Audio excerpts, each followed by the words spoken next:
Hello and a very warm welcome to Rajya Sabha television. You're watching the news tonight. I'm Frank Razan Pereira. Here are the headlines. No role for any third party in Kashmir, declares India in response to US President Trump's offer to help to resolve the issue. Foreign Ministry spokesperson Ravish Kumar calls Kashmir a bilateral issue under Shimla Agreement and Lahore Declaration, tells Pakistan to take action on terrorist groups on its soil.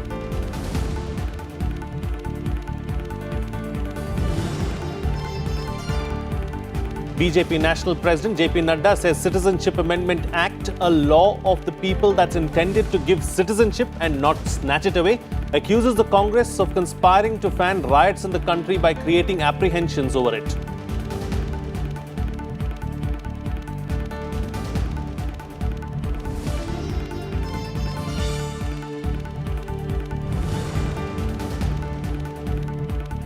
Campaigning intensifies for the Delhi Assembly elections. Union Home Minister Amit Shah holds rallies in the national capital. Chief Minister Arvind Kejriwal leads roadshows in many places. The Congress veterans also canvass for votes.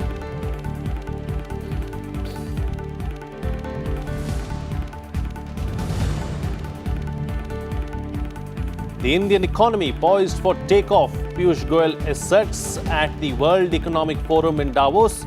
Union Commerce and Industry Minister says there's growing enthusiasm to invest in India, calls RCEP an unbalanced trade agreement that's not fulfilling its guiding principles.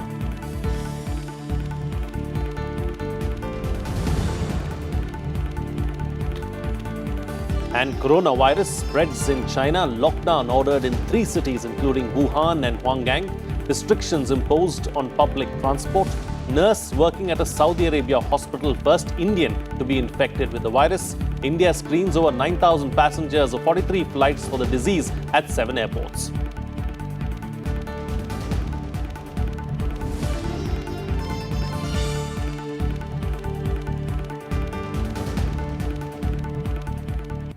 Well, let's begin with our top focus on the bulletin this evening. India is safer than most places in the world. Commerce and Industry Minister Piyush Goyal has said that minority communities in India are safer than most places in the world.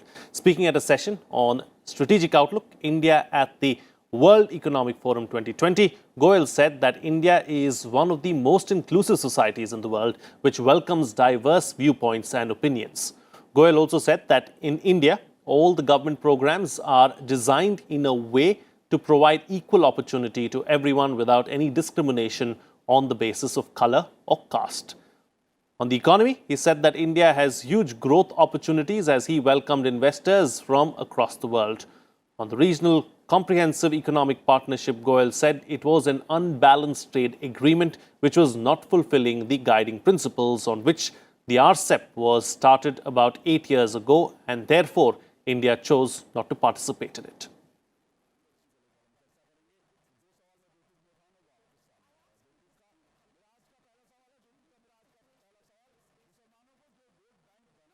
Now the news. Now newly elected BJP President JP Nadda on Thursday hit out at the party supporting protests against the Citizenship Amendment Act.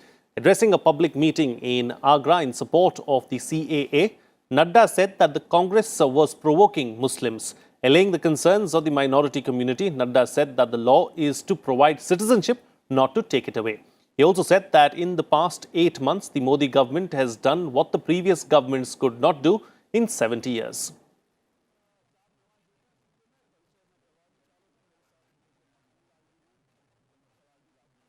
Congress party जो कुछ नहीं CA के बारे में जानती है सिवाय भ्रम फैलाने के और कोई काम नहीं कर रही। इनकी राजनीति समाप्त हो गई है।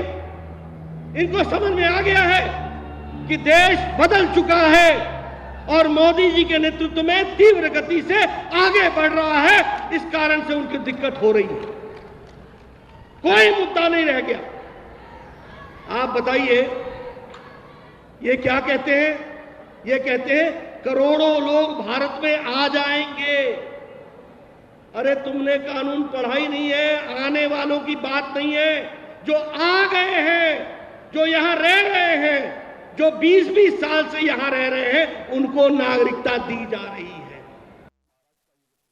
ये हमारी पार्टी आइडियोलॉजिकल बेस्ड नीतियों के आधार पर खड़ी है और हमारी पार्टी कार्यकर्ता के आधार पर, कैडर के आधार पर खड़ी है।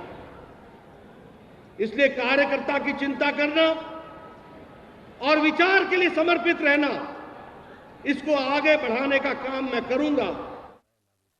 Well, there is no role for any third party in the Kashmir issue, the Ministry of External Affairs stated on Thursday.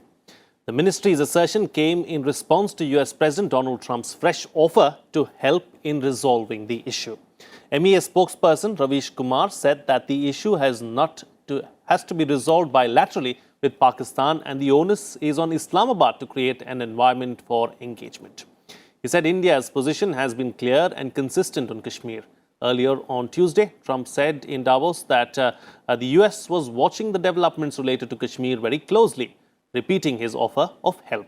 He said this while addressing the media with Pakistan Prime Minister Imran Khan. There is no role for any third party in this matter. If at all there are any bilateral issues between India and Pakistan that needs to be discussed, it should be done between the two countries under the provisions of Shimla Agreement and Lahore Declaration.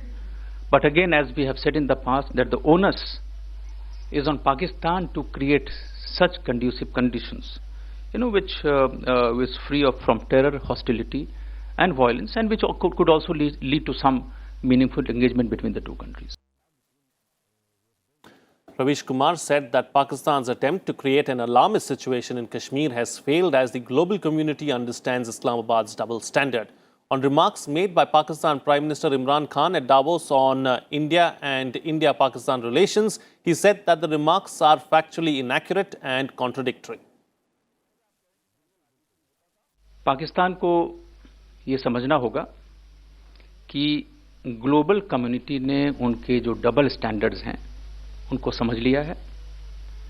एक तरफ जैसा उन्होंने कहा कि आतंकवाद के खिलाफ वो एक विक्टिम कार्ड प्ले करते हैं कि हमारे इतने सारे लोगों की जान गई है, लेकिन उसी के साथ दूसरी तरफ वो ऐसे लोगों को ही पनाह देते हैं, ऐसे आतंकवादी संगठनों को, ऑर्गेनाइजेशंस को पनाह देते हैं जो भारत और अन्य देशों में जाके आतंकवाद फैलाते हैं। अगर पाकिस्तान, जैसा उन्होंने क्लेम भी किया है, अगर पाकिस्तान वास्तव में भारत के साथ शांतिपूर्ण और सामान्य संबंध चाहता है, उसके लिए गंभीर है, तो उसके लिए जो एक अनुकूल माहौल बनाने की बात है वो पाकिस्तान के ऊपर है। हमने पहले भी कहा है, क्यों नहीं वो जो टेररिस्ट ग्रुप्स हैं और ऑर्गेनाइजेशंस हैं, इंडिविजुअल्स हैं, उनके खिलाफ क्यों नहीं वो क्रेडिबल, वेरीफाइबल और कंक्रीट एक्शन ले पाते हैं। Well, let's now shift focus and get you some updates from poll-bound Delhi.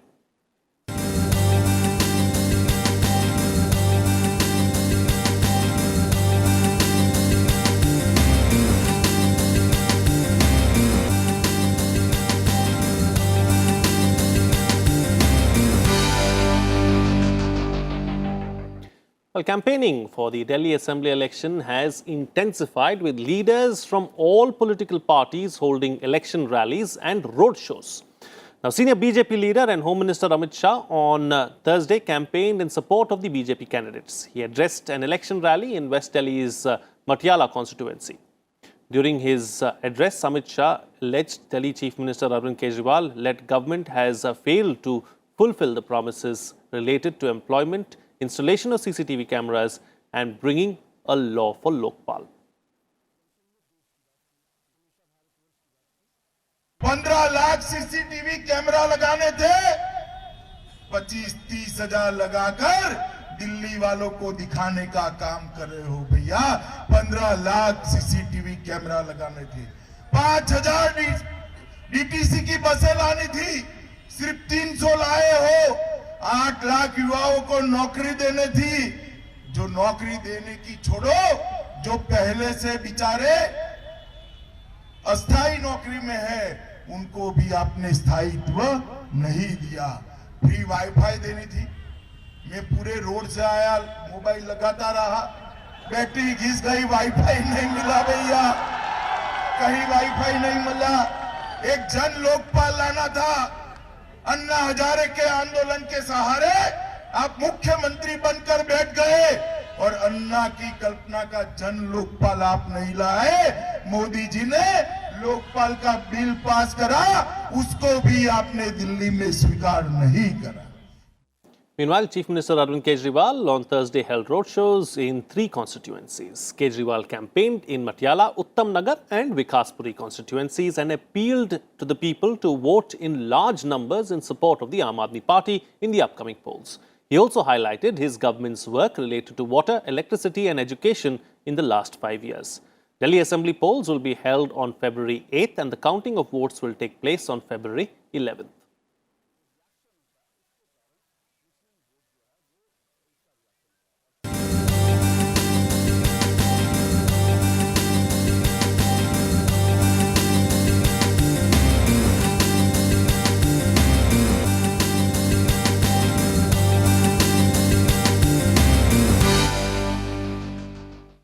Moving on to other news now, the nation paid homage to Netaji Subhash Chandra Bose on his 123rd birth anniversary today. Tributes poured in for the Indian freedom fighter who was known as a prominent revolutionary during the independence movement against British rule in India. In his tribute, Prime Minister Narendra Modi said India will always remain grateful to Netaji for his bravery and indelible contribution to resisting colonialism.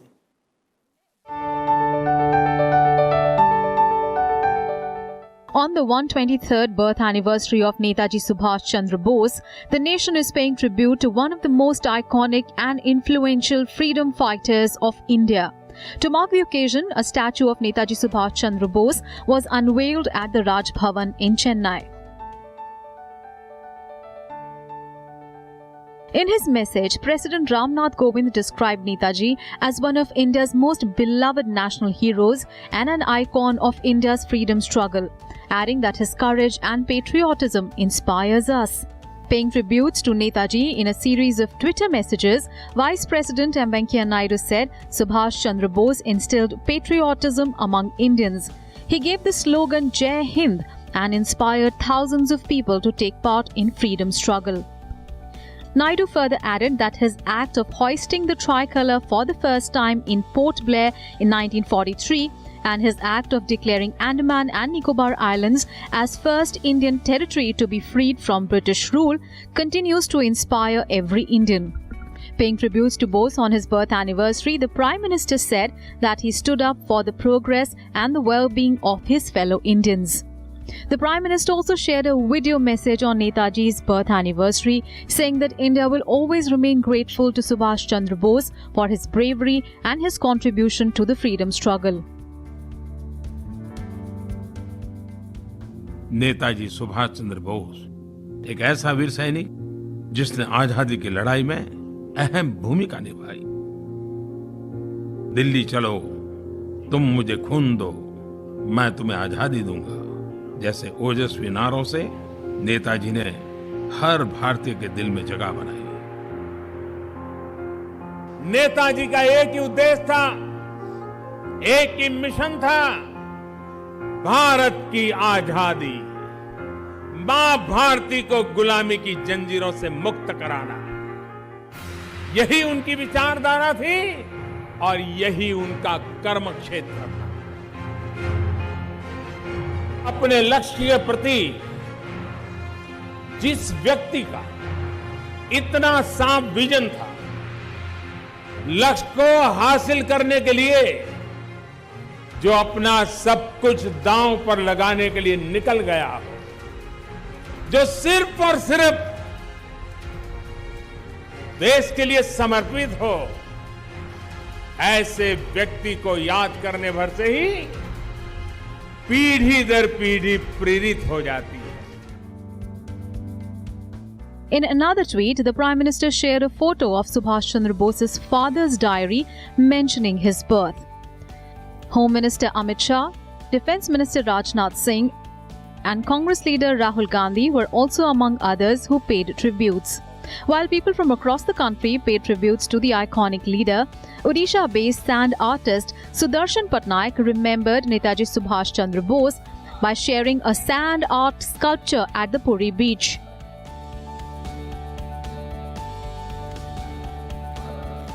Prime Minister Narendra Modi also paid floral tributes to Bose in the Central Hall of Parliament.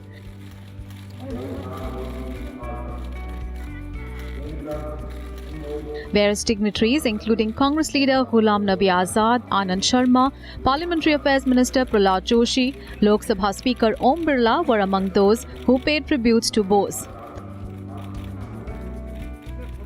Collection of books on and by Subhash Chandra Bose was also put on display in the Central Hall of Parliament.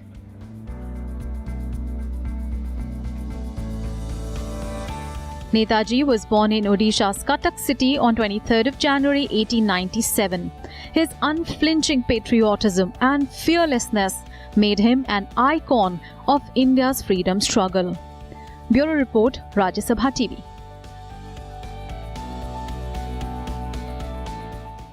Well, Vice President M. Venkaiah Naidu on Thursday unveiled the statue of Netaji Subhash Chandra Bose at Raj Bhavan in Chennai. Describing Netaji as one of the most illustrious sons of India, the Vice President called upon the youth to take inspiration from his life and strive towards building a new India. Admiring his charismatic personality that made him a natural leader, Naidu said Netaji was among the few leaders whose life can be a guiding light for the Indian youth. Remembering the life history of Netaji, Vice President Naidu said Bose was deeply influenced by Swami Vivekananda's teachings and was known for his patriotic zeal.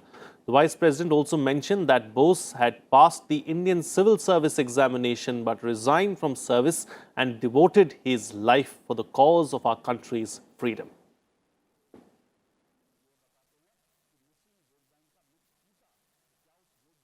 I am really very happy and feel privileged to unveil this great statue of the great son of this great country.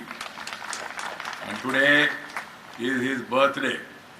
On the eve of the birthday of this great son, I salute him on behalf of the nation for doing whatever was possible at the time to get freedom to our motherland.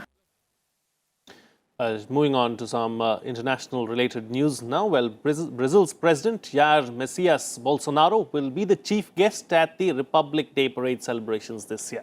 This will be Bolsonaro's first visit to India as president and also his first time at our Republic Day celebrations. Prime Minister Narendra Modi The Brazilian president will also be given a ceremonial welcome at Rashtrapati Bhavan and will attend formal talks with President Ramnath Kovind. On January 27th, he will address the India-Brazil Business Forum. India and Brazil share a very close relationship. Apart from bilateral ties, they are also part of IPSA and BRICS and work closely at the United Nations and the World Trade Organization. Brazil is also an active member in the International Solar Alliance formed at the initiative of India. Trade between the two countries stands at about $8.2 billion and is steadily on the rise. Almost 14 agreements are expected to be signed between India and Brazil, and one of the most important will be getting ethanol making technology from Brazil, because Brazil is very good in that. And once this cooperation is done, it will add to reducing our carbon footprint in the world. Akhilesh Suman for Rajya Sabha Television with camera person Suresh in Delhi. Moving on now, the full dress rehearsal for the Republic Day parade was held at Rajpath today. A large crowd gathered at Rajpath to watch the rehearsal.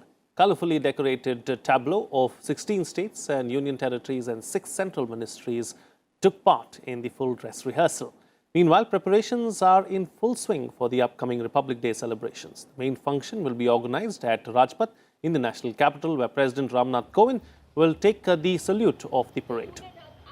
This year, President of Brazil, Jair Messias Bolsonaro, will be the chief guest at the Republic Day.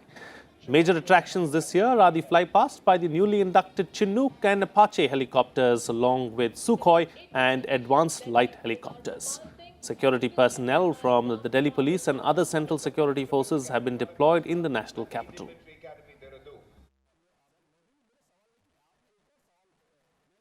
Some international news now, where China has decided to lock down 3 cities to try to contain the deadly coronavirus ahead of the Lunar New Year travel rush.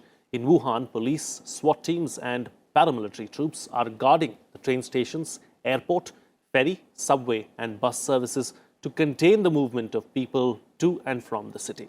Similar measures will take effect from Friday in the nearby cities of Huanggang and Ezhou. In Huanggang, theatres, internet cafes and other entertainment centres were also ordered closed. People have been asked to wear masks and not travel outside the city. These cities are home to more than 18 million people. In the Chinese capital, Beijing, authorities cancelled major events indefinitely. A total of 17 people have died so far, all of them in and around Wuhan, and hundreds have been affected. Meanwhile, Singapore confirmed its first case of Wuhan virus on Thursday. The patient was a 66-year-old man from Wuhan who arrived in Singapore with his family on Monday. 2 Chinese nationals in Vietnam have also tested positive for coronavirus. Union Health Ministry has asserted that there has been no case of coronavirus in the country. However, an Indian nurse working in Saudi Arabia has tested positive for the deadly virus. The nurse is from Etamanur in Kottayam district and works at the Al Hayat Hospital in Saudi Arabia. In a Twitter message, Minister of State for External Affairs V. Muralidharan said that the government is in touch with hospital management and Saudi Foreign Ministry to provide all support to the nurse. He also tweeted that the affected nurse is being treated at Asir National Hospital and is recovering well. Well, in all, 12,828 passengers from 60 flights have been screened till Wednesday for coronavirus symptoms in the country, and no passenger has been detected with the virus. According to the statement issued by the Health Ministry in New Delhi today, the Health Secretary is regularly reviewing the evolving scenario and the preparedness status. Thermal screening is being done at the international airports of Delhi, Mumbai, Kolkata, Chennai, Bengaluru, Hyderabad and Cochin. The Indian Embassy in China has set up hotlines for the assistance of Indians.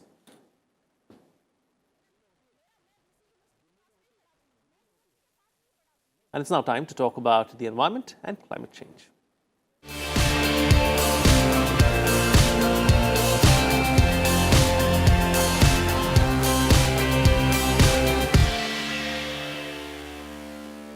The latest research by Johns Hopkins University School of Medicine says that global climate change is likely to unlock dangerous new microbes and threaten humans' ability to regulate body temperature. Global heat-related mortality, especially in the tropical and subtropical regions, will experience sharpest surge in illness and death stemming from higher temperatures as compared to the United States and Europe. Global warming will create microbes with higher heat tolerance that will affect human immunity and bring in new infectious diseases. Long-term strategies are needed to reduce greenhouse gases and emissions and also to slow the trend of rising temperatures.